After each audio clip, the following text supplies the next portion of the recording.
पर हिरण्याकश्यप ने सोते समय पर अपनी बहन होलिका के पति का सर काट दिया। जब होलिका के पति के सर के लिए काट दिया, घर के अंदर खून की धार बहने लगी।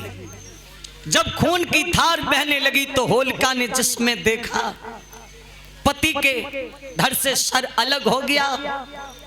बहन ने जब देखा, दुश्मन उसका भैया बनना खड़ा है जिसके हाथ में तलवार है।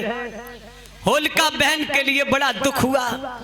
पति की लाश को देख करके, भैया की ओर देख करके होलिका रोने लगी कि अब मैं क्या करूं, और अपने भैया हिरण्याकश्यप से कहने लगी, भैया इतनी बड़ी कठोर सजा तुमने मुझे क्यों दी? अरे मैंने तुम्हारा जीवन में क्या नुकसान किया? भैया जो तुमने मेरे पति का इस प्रकार से वध किया, मेरे कोई संतान भी नहीं, मैं अपने समय को कैसे व्यतीत करूंगी? भैया और अपने पति की लाश को देख करके अपने भैया को ताना मारने लगी। तो हिरण्याकश्यप अपनी बहन से एक शब्द भी नहीं कह पाया। अपने पति की लाश से लिपट करके होलिका रोने लगी। ओ निरमोही पिया तो तेरी दुल्हन रही जगाई रे।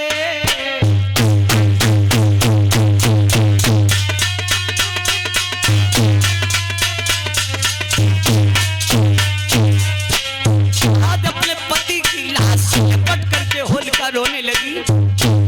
बहन होलिका का रोना हिरण्याकश्यप टकटकी लगा करके देखने लगा। और एक बात बताऊं,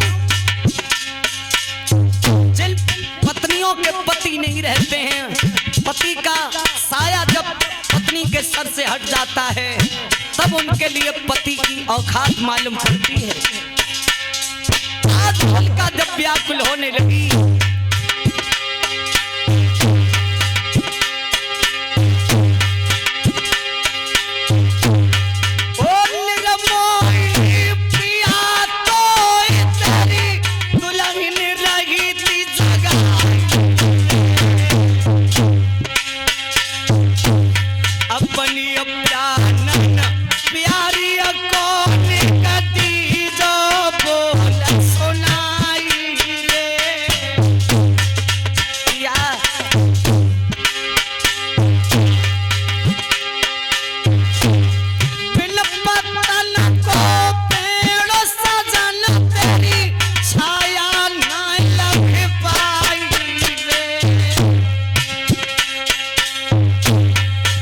बालम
बहनोई का जो वध कर दिया, तो होलिका अपने पति की लाश से चिपट कर रोने लगी। और होलिका काफी देर तक तो रोती रही, कभी अपने पति के शरीर का धड़ अपने घुटनों पर रख लेती है, कभी सीना से लगा लेती है। आज पति की याद में होलिका चीख चीख करके रोने लगी। होलिका ने अपने भैया हिरण्यकश्यप से कहा, भैया एक बात बता, तुमने कौन से जन्म का हमसे बदला लिया? कौन सा हमने तेरा नुकसान किया जो तुमने मेरे पति का वध कर दिया? मेरे कोई संतान भी नहीं, मैं कैसे रहूंगी बिना पति के? अकेले मैं कैसी रहूंगी? हिरण्यकश्यप ने कहा, बहन माफ करना, जिस दिन से तुम्हारे पति ने हमें गदा युद्ध में परास्त किया, आज वो चीज हमारे दिल से नहीं निकली।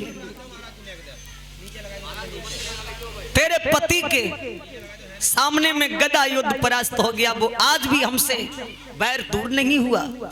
अपने अपमान का बदला लेने के लिए हमने तुम्हारे पति का वध कर दिया। और बहन यहाँ नहीं, अब तुम मेरे साथ मेरी राजधानी एरच में चलो। केवल पति का प्यार तो नहीं मिलेगा, माँ बाप भाई का हर प्रकार का तुम्हें प्रेम मिलेगा। उसी दिन होलिका को हिरण्यकश्यप अपने घर ले आया। तब से होलिका जो थी वो अपने पति के बिना अपने भाई के यहाँ रहती थी, क्योंकि पति का तो वध हो चुका था।